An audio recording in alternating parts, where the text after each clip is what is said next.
Jatend piny Kenya Rigathi Gachagua koro wacho ni jodito moko ei migao mar arita kwee osechako tiyo gi josiasa e thiro lwenj kedo gi kong'o mabandi e pachoka. Gachagua ramo ne oikore mar wuok e lemono mondo miye ng'ato machielo. Nolose kanisa mar Pefa mantie Mathira e kaunti ma Nyeri kama medo seyo joroch lwenj kedo gi kong'o ne medo hinyo dongruok mag gwenge. Notene gimino de Pastor Dorcas Rigathi ma wacho ni en owuon onge kod buok kata bang' budget mar apis mare nong'adoko. Mr. President, if you allow overzealous officers at Harambee House with a political scheme to interfere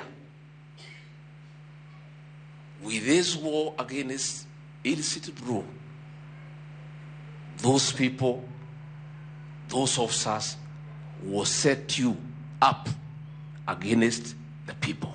No, this thing must stop. And I will not stop because of a budget. I believe that we can raise this money ourselves, even the young people.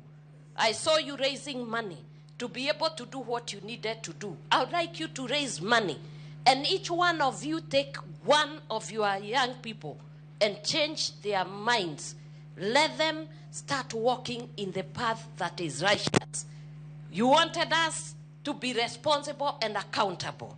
I would also return to them and tell them, you need to be accountable to your brothers and sisters who are in the streets and the vulnerable populations. It is possible for you young people to be able to mentor one another.